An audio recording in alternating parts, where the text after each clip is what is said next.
एक छोटे से गांव में राहुल नाम का एक व्यक्ति रहा करता था, जिसके पास एक गाय थी। राहुल ने गांव की सारी जमीन और घर सब कुछ बेच दिया था। अब वो शहर में जाकर रहने वाला था, पर उसकी एक गाय थी जो बिक नहीं रही थी, क्योंकि उसकी गाय ना तो माँ बन सकती थी और ना ही अच्छा और सही दूध दिया करती थी। ऐसे ही एक दिन राहुल के घर पर उसका दोस्त राजू आता है और उसकी नजर राहुल की गाय पर पड़ती है। अरे राहुल, तू तो यहाँ से सब कुछ बेचकर शहर जा रहा है, पर तूने अब तक अपनी गाय नहीं बेची। राजू, मेरी गाय कोई लेना ही नहीं चाहता, क्योंकि ना तो मेरी गाय सही से दूध देती है और ना ही माँ बन सकती है। मुझे तो समझ नहीं आ रहा इसे अकेला कहाँ छोड़कर जाऊं। अगर ऐसा है तो तू ये गाय मुझे दे दे। पर तू ऐसी गाय को लेकर क्या करेगा जो ना माँ बन सकती है और ना ही सही से दूध दे सकती है? पता नहीं, पर मैं जब भी तेरे घर आता हूँ और तेरी गाय को देखता हूँ तो मेरा दिन अच्छा जाता है। तेरी गाय तेरे लिए अशुभ होगी, पर मेरे लिए बहुत शुभ है। मुझे तेरी गाय बहुत पसंद है। ठीक है, अगर ऐसा है तो मेरी ये गाय तू ही रख ले। इस तरह से राहुल और राजू लेन देन की बात करके गाय का दाम लगा लेते हैं और राजू उस गाय को अपने साथ अपने घर ले जाता है। तो वहीं दूसरी ओर राहुल भी अब गांव से हमेशा के लिए चला जाता है। अब इसी तरह से कुछ महीने बीत जाते हैं, पर वो गाय ना तो सही से दूध दे रही थी और ना ही अब तक माँ बन सकी थी। ये देखकर राजू की बीवी सुमन को बहुत गुस्सा आता है और वो राजू से बोलती है, अजी, ये आप कैसी गाय उठा कर ले आए हैं? ये गाय ना तो सही से दूध देती है और ना ही अब तक ही गर्भवती हो सकी है। अरे ऐसी गाय पालने का क्या मतलब, बताइए। सुमन, इस गाय से भले ही तुम्हारा कोई फायदा नहीं होता, पर जब मैं इस गाय को देखता हूँ तो मेरा दिन बहुत अच्छा जाता है। न जाने क्यों मुझे इस गाय से बहुत प्यार है। क्या आपको इस गाय से प्यार है, मुझसे नहीं? ऐसा नहीं है, पर मैं इस गाय को अपनी औलाद की तरह प्यार करता हूँ। देखो जी, मुझे इससे मतलब नहीं है कि आपको इस गाय से कितना प्यार है। मुझे फर्क इस बात से पड़ता है कि इस गाय के पीछे हमारी काफी मेहनत और पैसा जाता है, पर फिर भी हमें इस गाय से कोई फायदा नहीं मिलता। इसीलिए आप मेरी बात मानो, इस गाय को बेच दो। हम वैसे भी बहुत गरीब हैं और इस गाय को रखने से हम और गरीब हो रहे हैं। सुमन, तुम कुछ भी कहो, पर मैं अपनी गाय नहीं बेचने वाला। इस तरह से राजू अपनी गाय को चराने के लिए ले जाता है। तो वहीं दूसरी ओर सुमन इस गाय से परेशान होने लगती है। साथ ही साथ अब राजू के पास इतने भी पैसे नहीं होते कि वो सही से अपना घर चला सके, और इन्हीं सब से परेशान होकर एक दिन सुमन राजू से बोलती है, देखो जी, मैं एक अच्छे घर से थी, पर जब से मैं इस घर में आई हूँ तब से मैं इस गाय की वजह से गरीबी झेले जा रही हूँ। अब आपके पास एक ही रास्ता है, या तो ये गाय यहाँ रहेगी या फिर मैं। तो मेरा भी फैसला सुन लो सुमन, मैं अपनी गाय को कभी भी खुद से दूर नहीं करूँगा। तुम्हें जाना है तो तुम जा सकती हो। राजू की गरीबी देखकर अब सुमन भी उसका साथ छोड़ देती है और घर छोड़कर चली जाती है। सुमन के जाने के बाद राजू अकेले ही घर और अपनी गाय दोनों को संभालता है और जैसे तैसे अपनी गाय के साथ अपनी जिंदगी की गुजर बसर करने लगता है।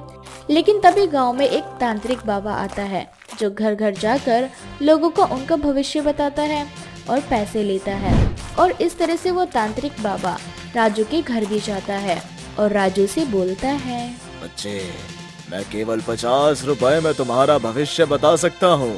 अगर तुम्हें अपना भविष्य बेहतर करना है तो मुझसे अपना भविष्य जानो। बाबा, मुझे माफ करना, पर मुझे इन सब बातों में विश्वास नहीं है, इसीलिए आप यहाँ से जा सकते हैं। इस तरह से राजू तांत्रिक बाबा को वहाँ से जाने के लिए कह देता है।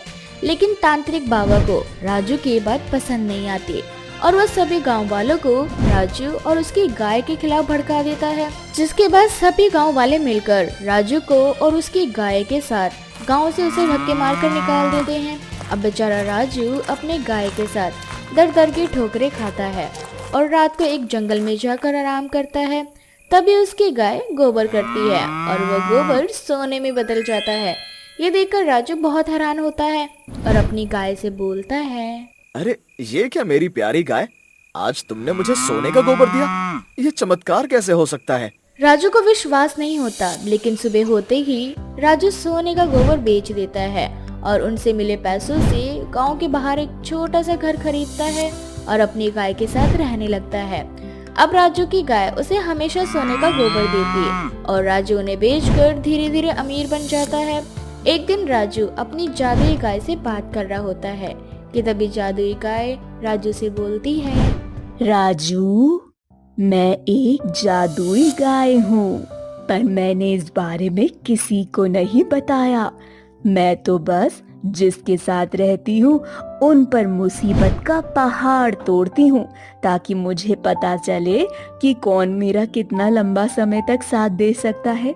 परंतु इतनी मुसीबत आने के बाद भी तुमने मेरा साथ नहीं छोड़ा। मेरी जादुई गाय, मुझे ये देखकर बड़ी हैरानी हो रही है कि तुम मुझसे बात कर रही हो, परंतु मैं तुम्हें एक बात बता दूं, मुझे तुम्हारी जादुई शक्तियों से नहीं बल्कि तुमसे प्यार है और मैं जब तक जीवित रहूंगा तब तक तुम्हारे ही साथ रहूंगा। इस तरह से राजू आजीवन अपनी जादुई गाय के साथ रहता है और उसकी देखभाल करता है। कुछ महीनों बाद सुमन को जब राजू के बारे में पता चलता है तो वो भी राजू के पास आकर उससे माफी मांगती है। मुझे माफ कर दीजिए। एक पत्नी हमेशा अपने पति के सुख और दुख में साथ रहती है, परंतु जब मैंने आपकी गरीबी देखी तो मैं आपका साथ छोड़कर जाने लगी। आज मुझे अपनी गलती का एहसास हो चुका है, क्योंकि मेरे माँ बाप ने भी मुझे उसी तरह से खुद से दूर कर दिया था जिस तरह से मैंने आपको खुद से दूर कर दिया था। सुमन, मेरी गरीबी देखकर तुम मुझे छोड़कर चली गई थी। ये कैसा पत्नी धर्म था तुम्हारा। आज मैं अमीर हूँ इसीलिए तुम्हें मेरी याद आई और तुम यहाँ वापस आ गई और अब मेरे सामने झूठी कहानी बना रही हो। मैं तुम्हें अब अपने साथ नहीं रख सकता, इसीलिए तुम अपने माँ बाप के पास वापस जा सकती हो। नहीं, ऐसा मत कहो। कभी भी एक लड़की अपने माँ बाप के साथ आजीवन नहीं रह सकती और मुझे सच में अपनी गलतियों का एहसास हो चुका है।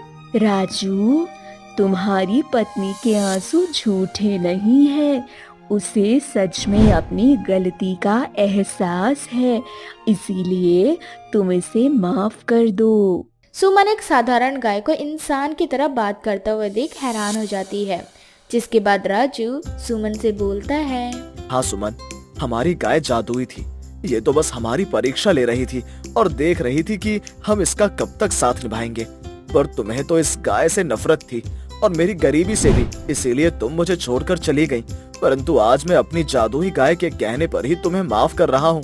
पर याद रखना, अगर तुमने मेरी बात नहीं मानी या किसी भी प्रकार का कोई लालच किया तो मैं फिर तुम्हें कभी माफ नहीं करूँगा। अब जादुई गाय के कहने पर राजू अपनी बीवी को माफ कर देता है, जिसके बाद राजू अपनी जादुई गाय और बीवी के साथ खुशी खुशी रहने लगता है। आधी गाय आधी चुड़ैल। हरिनगर नाम के एक छोटे से गांव में शंकर नाम का एक व्यक्ति अपनी बीवी और अपनी गाय के साथ रहा करता था। शंकर के घर का गुजर बसर उसकी गाय के द्वारा ही चला करता। ऐसे ही एक रात शंकर अपनी बीवी के साथ सो रहा होता है, तभी जोर से हवाएं चलने लगती हैं और एक साया उड़ता हुआ नगरी में आ जाता है। मुझे बहुत कमजोरी हो रही है, अगर मुझे किसी का शरीर नहीं मिला तो मैं जीवित नहीं बचूंगी। इतना बोलकर वो चुड़ैल शंकर के घर की ओर चल देती है। तभी उसे एक गाय के रंभाने की आवाज सुनाई देती है। गाय की आवाज सुनकर चुड़ैल एक बार फिर से बोलती है, ये सुनसान गांव, गाय की आवाज कहाँ से आ रही है? गाय की आवाज। मुझे किसी भी हालत में किसी भी जीव का शरीर चाहिए, अब चाहे वो इंसान का हो या गाय का, मुझे उसके शरीर पर कब्जा करना ही होगा। इतना बोलकर चुड़ैल गाय की आवाज का पीछा करती है और उस तक पहुंच जाती है जहाँ वो गाय उसके बछड़े को जन्म देती है। गाय थोड़ी बीमार होती है। बीमार गाय को देखकर चुड़ैल बोलती है, मैं इस बछड़े में तो प्रवेश नहीं कर सकती क्योंकि ये अभी बहुत छोटा है और ये गाय पहले से ही बीमार है। अगर मैं इसके शरीर में गई तो शायद मैं इस गाय के शरीर से बाहर नहीं निकल पाऊंगी। इतना बोलकर चुड़ैल चांद की ओर देखती है। चांद भी अब पूरा होने वाला है, काली रात जाने वाली है, मेरे पास अब कोई दूसरा रास्ता नहीं। अपनी जान बचाने के लिए मुझे इसी गाय में प्रवेश करना होगा। इतना बोलकर चुड़ैल गाय में प्रवेश कर जाती है। अगली सुबह गाय का बछड़ा अपनी माँ का दूध नहीं पीता। ये देखकर शंकर को थोड़ा अजीब लगता है। वो बछड़े को सहलाते हुए उससे बोलता है, अरे ये क्या, मैं जब भी दूध निकालने के लिए आता था तो बच्चू मुझे देखकर तुरंत अपनी माँ का दूध पीने लगता था, पर आज ऐसा नहीं है और बच्चू अपनी माँ से दूर बैठा है। ये सोचकर शंकर बछड़े के पास जाकर बोलता है, नटखट बच्चू, क्या हुआ आज तुम अपनी माँ का दूध क्यों नहीं पी रहे?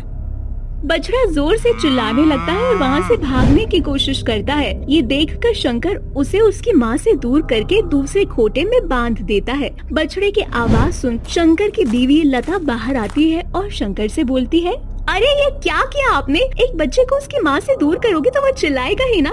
आपको पता है ना कि बच्चों को हमें तंग करने की आदत है। जब भी वो आपको दूध निकालता हुआ देखता है तो आपसे पहले वो दूध पीने लगता है और आप भी ऐसा कर रहे हैं।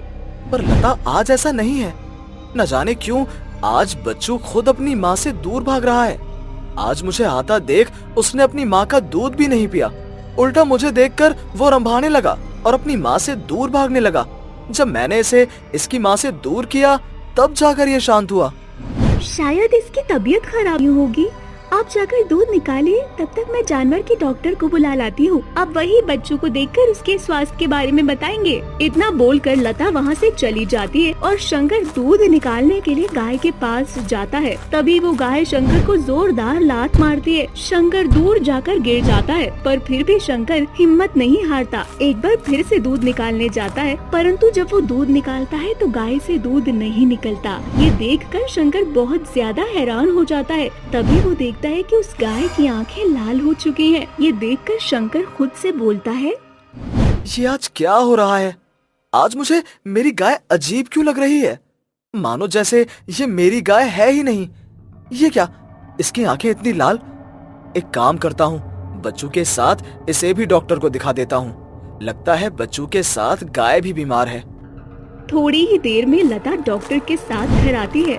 डॉक्टर गाय और उसके बछड़े दोनों को देखता है। शंकर जी, आपकी गाय और बछड़ा दोनों ठीक है। अगर ऐसा है तो फिर आज मेरी गाय ने दूध क्यों नहीं दिया?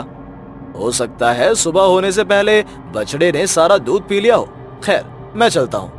इतना बोलकर डॉक्टर वहाँ से चला जाता है। जब रात हो जाती है और शंकर लता के साथ सोने के लिए चला जाता है, परंतु शंकर को नींद ही नहीं आ रही होती। वो बार बार अपनी गाय को देखने लगता है। तभी वो देखता है कि उसकी गाय आधी चुड़ैल में तब्दील हो चुकी है। अपनी गाय को चुड़ैल के रूप में देखकर शंकर के होश उड़ जाते हैं। तो वही चुड़ैल खुद से बोलती है, अब मुझे इंसानी खून पीना है। रात के 2 बज चुके हैं, पर मैं इस गाय के शरीर से कैसे बाहर निकलूं? मैं तो इसके शरीर में कैद हो चुकी हूँ। चुड़ैल अपने शिकार के बारे में सोच रही होती है कि तभी उसकी नजर एक आदमी पर पड़ती है। उस आदमी को शंकर के घर के पास से गुजरता हुआ चुड़ैल खुद को खूंटे से खोल लेती है और आधी गाय आधी चुड़ैल के रूप में उस आदमी के पास जाती है। चुड़ैल को देख आदमी अपनी आंखें मलता है और चुड़ैल से बोलता है, हे भगवान, ये कैसी गाय है? इसे गाय कहूँ या चुड़ैल?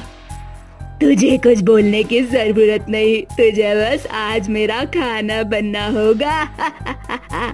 इतना बोलकर उस आदमी को खा जाती है। ये देखकर शंकर की चीख निकल जाती है और शंकर बेहोश हो जाता है। चुड़ैल शंकर की चीख सुनती है और उसके पास जाकर देखती है कि शंकर बेहोश पड़ा है। जिसके बाद चुड़ैल खुद को एक बार फिर से खूंटे से बांध लेती है और सुबह होते ही शंकर सारी बात अपनी बीवी को बताता है। जिसके बाद शंकर अपनी बीवी के साथ मिलकर एक बाबा के पास जाता है और सारी बातें बाबा को बताता है। शंकर, वो चुड़ैल तुम्हारी गाय के शरीर में कैद हो चुकी है।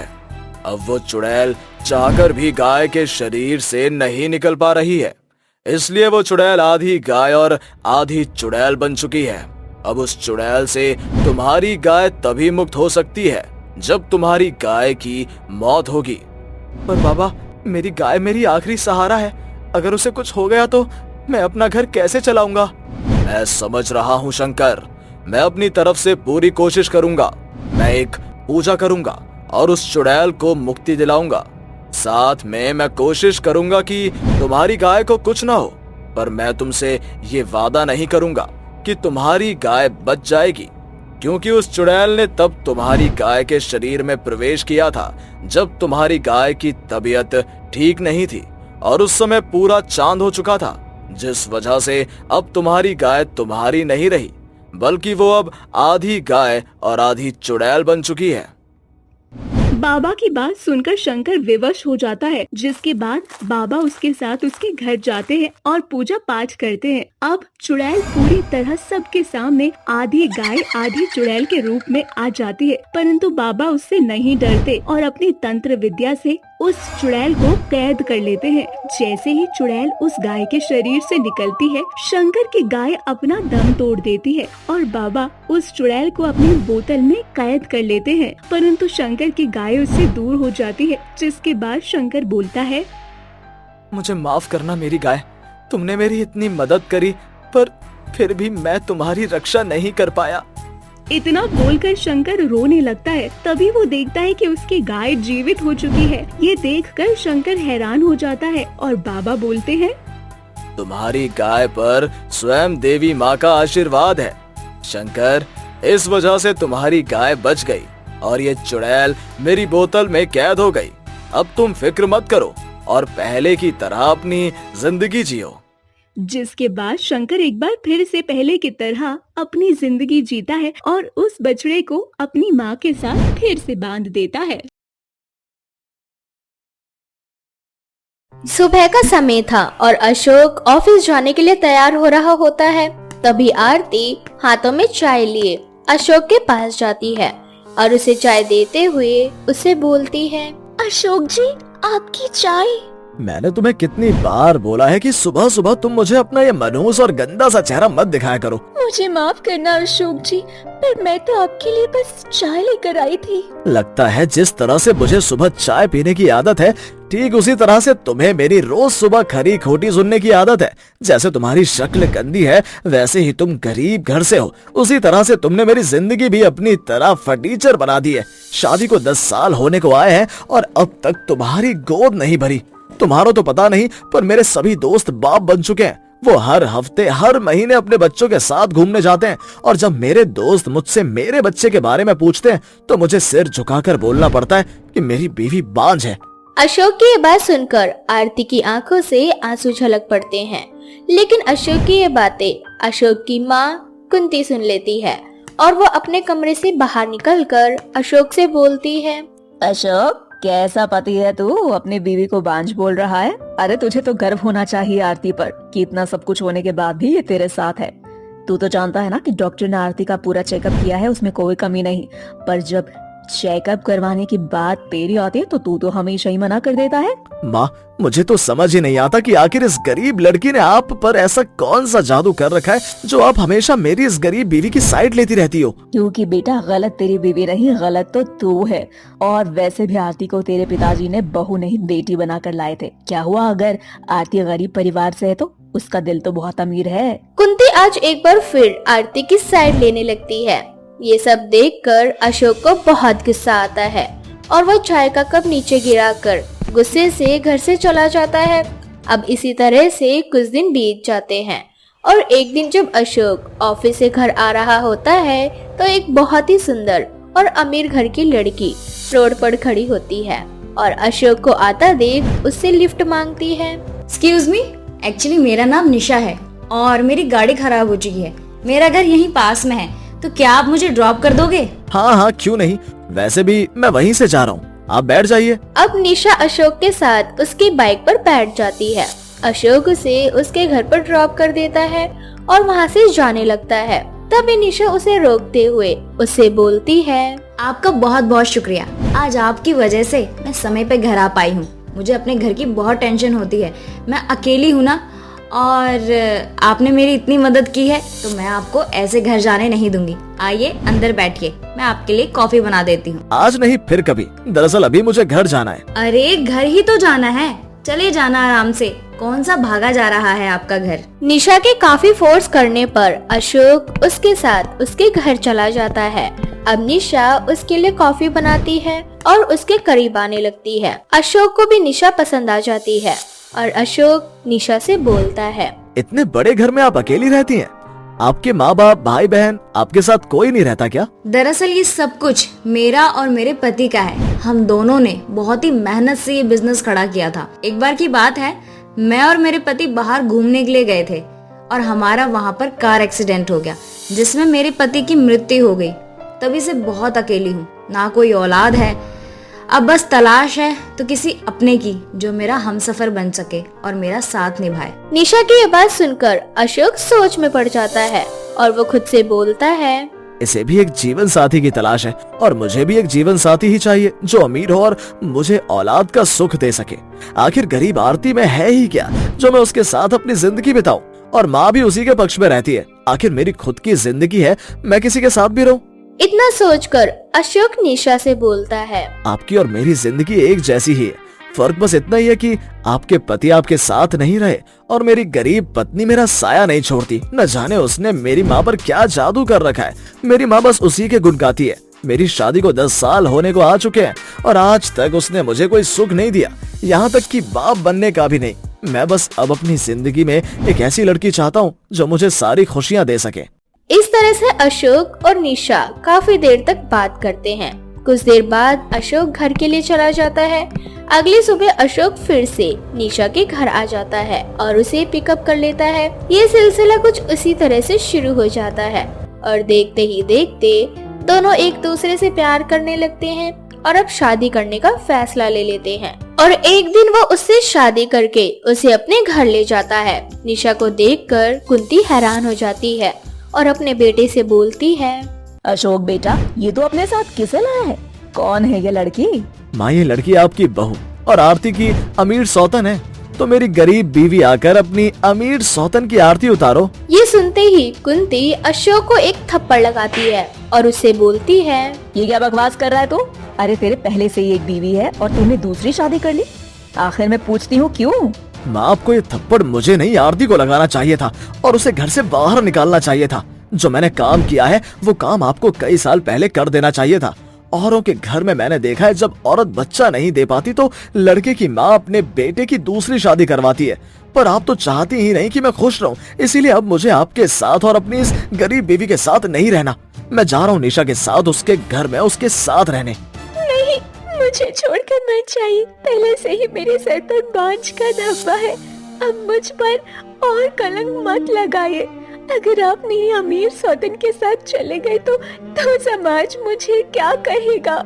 मुझे इससे फर्क नहीं पड़ता, मैं जा रहा हूँ। अब इस घर में तुम दोनों सास बहू ही रहो। इस तरह से अशोक निशा को लेकर चला जाता है और निशा के साथ रहने लगता है। देखते ही देखते निशा के साथ रहकर अशोक निशा के काम को भी संभाल लेता है। लेकिन उनकी शादी को 5 साल हो जाते हैं और अब तक निशा को कोई औलाद नहीं होती। जिसके बाद एक दिन निशा अशोक से बोलती है, तुम्हारी माँ बिल्कुल सही कहती थी, कमी तुम्हारी गरीब बीबी में नहीं बल्कि तुम्हारे अंदर है। वो तो माँ बन सकती है लेकिन तुम बाप नहीं बन सकते कभी। निशा की कड़वी बातें सुनकर अशोक को गुस्सा आ जाता है और वह निशा को एक थप्पड़ लगाते हुए उससे बोलता है, तुम्हारी हिम्मत कैसे हुई मुझसे इस तरह से बात करने की? कमी मुझ में नहीं तुझ में है। मैंने जिस लालच से तुझसे शादी करी मुझे वो चीज नहीं मिली, तू भी मेरी उस गरीब बीवी की तरह ही निकली। अशोक की बात सुनकर निशा उसे जबरदस्ती हॉस्पिटल ले जाती है और उसके कुछ टेस्ट करवाती है। टेस्ट होने के बाद पता चलता है कि कमी निशा में नहीं बल्कि अशोक में है। अशोक कभी बाप नहीं बन सकता। जब ये बात अशोक को पता चलती है तो उसे अपनी गलती का एहसास होता है और वो निशा के साथ आरती के पास जाता है, जहाँ वो सबसे माफी मांगते हुए उनसे बोलता है, माँ, आरती, निशा, आप सब सही थे। गलत था तो सिर्फ और सिर्फ मैं। मेरी वजह से 2 लोगों की जिंदगी खराब हो गई। मैंने अपनी एक बीवी को गरीब बीवी और दूसरी बीवी को अमीर सौतन का नाम दे दिया। तुम दोनों को मैंने बाज कहा, जबकि सारी कमी तो मुझ में है। अपने इस निठल्ले निकम्मे पति को माफ कर देना।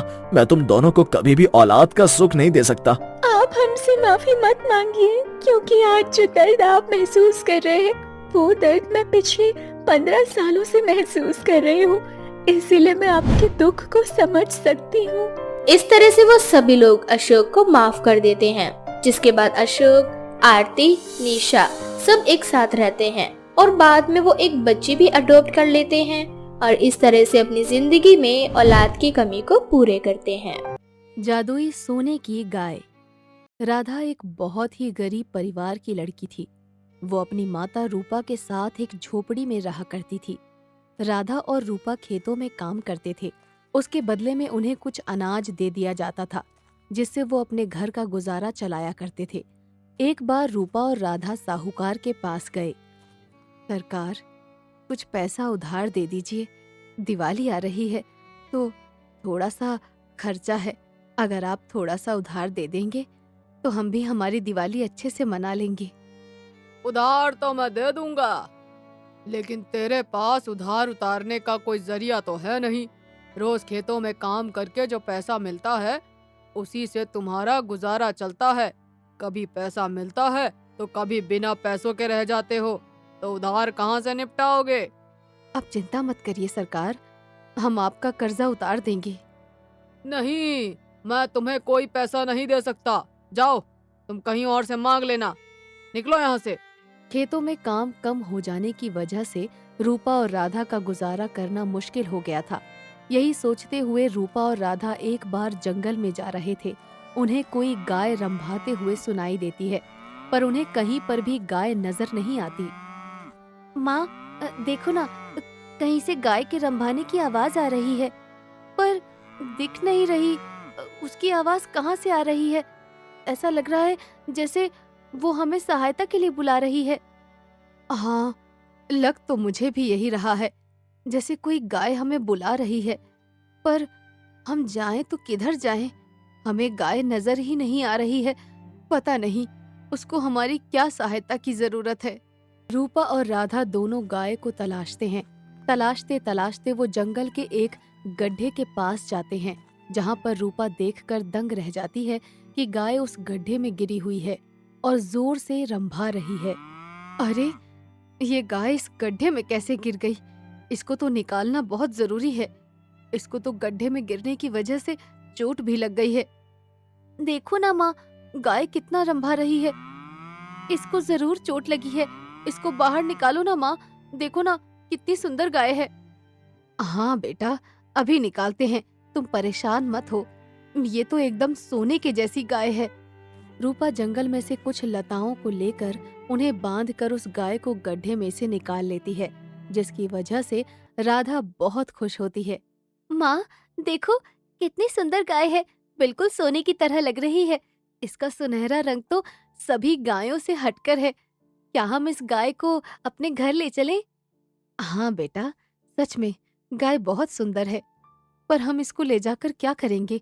हमारे पास खुद ही खाने के लाले पड़े हुए हैं। इसको भला हम क्या खिला पाएंगे?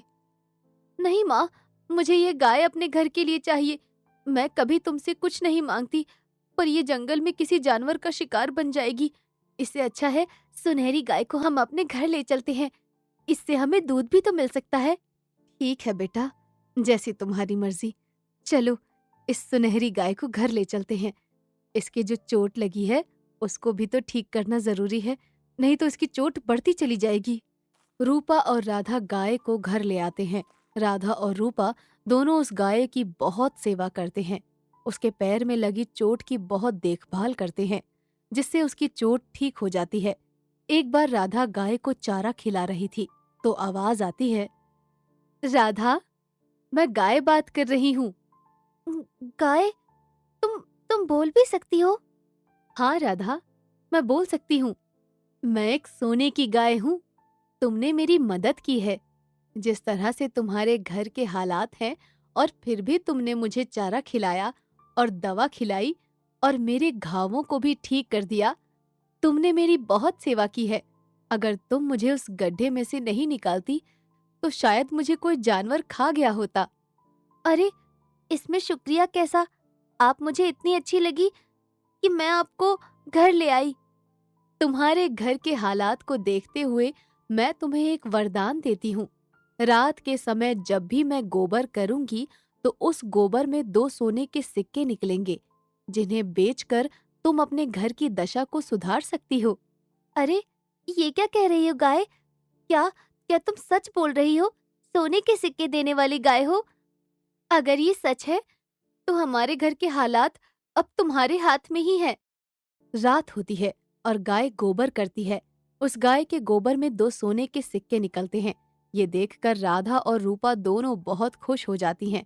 रूपा उन सिक्कों को ले जाकर बाजार में बेच देती है और अपने घर का गुजारा चलाती है। धीरे धीरे उनके घर के हालात बहुत अच्छे हो जाते हैं। ये सब पड़ोस में रहने वाला महेश देख रहा होता है।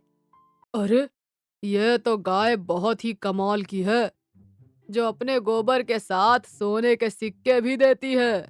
ये गाय मेरे पास होनी चाहिए। मैं इसके गोबर से सिक्के निकाल कर अमीर हो जाऊंगा। मुझे ये गाय चुरा लेनी चाहिए। महेश रूपा के घर चोरी करने के लिए जाता है। जैसे ही महेश उस गाय के ऊपर हाथ रखता है, उसे तेज का झटका लगता है और वो दूर जाकर गिरता है। अरे, यह गाय तो करंट मारती है। बड़ी ही अजीब गाय है। यानी गाय में करंट भी है। फिर तो संभाल कर ले जाना पड़ेगा। महेश दूसरी बार उसकी रस्सी को हाथ लगाता है। रस्सी बड़ी हो जाती है और उल्टा महेश को ही बांध देती है। अरे बचाओ! अरे कोई है? अरे भाई मुझे बचाओ! गाय ने तो मुझे बांध ही दिया है। मैं तो इसे चुराने आया था। इतने में रूपा और राधा उसका शोर सुनकर वहां आ जाते हैं और उसे बंधा हुआ देखकर उससे पूछते हैं कि वो कैसे बंध गया। तो वो सारा हाल सुना देता है। मुझे माफ कर दो रूपा बहन। मैं तुम्हारी गाय को चुराने आया था, पर इसने तो मुझे अच्छी सजा दी है। मुझे छोड़ दो। मैं आगे से तुम्हारी गाय की तरफ आंख भी उठाकर नहीं देखूंगा। गाय, महेश को माफ कर दो। उसने अनजाने में आकर तुम्हें चुराने की कोशिश की है। इसे जाने दो। गाय अपनी रस्सी को खोल देती है और महेश घर की ओर भाग जाता है और कभी भी पीछे मुड़कर राधा और रूपा की घर की तरफ नहीं देखता है। इसी तरह से राधा और रूपा उस गाय की सहायता से सबकी मदद करती हैं और अपना जीवन व्यतीत करती हैं।